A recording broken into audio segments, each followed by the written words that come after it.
Over the course of the time I've served in the Senate, I've pointed out political prisoners jailed around the world. Others have joined me over the years. Our current Secretary of State, Marco Rubio, joined me on the floor one time to help further a history of bipartisan support for those pursuing freedom and democracy around the world. Sometimes those released as a result of pressure from this chamber actually come to see me in Washington, and they say how important it is to know that they were remembered. I want to salute my staffer, Chris Holman, who joins me on the floor here. This has been his personal project for many years with great success. Thanks, Chris. So today, let me raise a few issues and cases for your consideration. Let me start with the United Arab Emirates, where one of that nation's top human rights defender, Ahmed Mansour, tragically has marked 9 years in jail.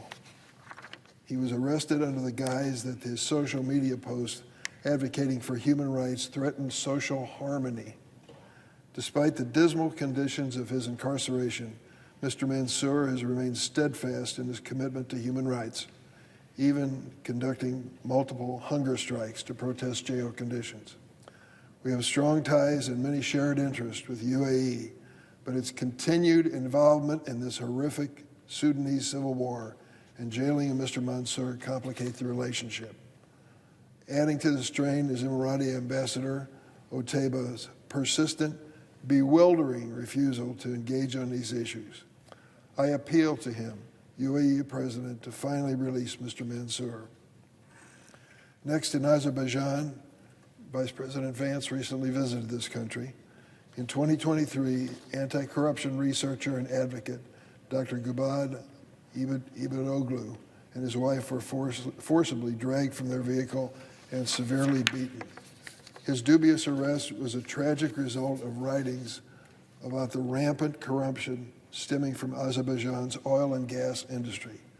While eventually placed under house arrest in 2024, he has still been denied a trial and medical care, and his family continues to suffer harassment.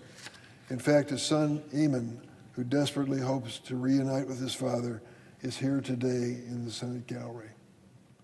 He is one of many wrongfully detained individuals in Azerbaijan who should be fully released immediately. And on a number of cases in China, starting with Gulshand Abbas, a doctor serving a 20-year sentence, 20 years, a result of his sister's advocacy for the Uyghurs. Hong Kong publisher Jimmy Lai, jailed since 2020, a tragic example of that island's loss of freedom under Chinese rule. Pastors Jin Mingri and Quan Fu and his wife Peng Yu arrested amid a crackdown on religious freedom, and I apologize for mispronouncing the names. The Chinese have worked with many, but including my office, on such cases in the past, and made some important gestures, but it's time to do something, release these individuals. I urge President Trump to raise with Chinese President Xi when he visits China the fate of these prisoners.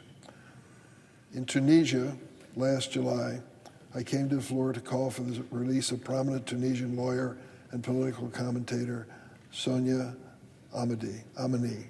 She was arrested in May 2024 for peaceful radio and television political commentary and subjected to appalling prison conditions. Her sister Ramla was also sentenced in absentia to 2 years in prison, simply for publicly advocating for her sister's release. While I'm glad Sonia was conditionally released last year, the government is still harassing her with nonsense charges. I urge President Said to end this vendetta against Sonia and Ramla and take steps to restore press freedom in Tunisia, once a symbol of great democratic hope after the Arab Spring. Lastly, Equatorial Guinea, an oil-rich African nation with a history of repression and growing ties with the Russian military. Human rights advocate Joaquin Elio Eto has been arrested in 2019 and eventually released a year later, not long after which he came to meet me with my office here in Washington. Unfortunately, he was rearrested on a new specious charge in 2024. It's time to end this official harassment against Mr. Aito.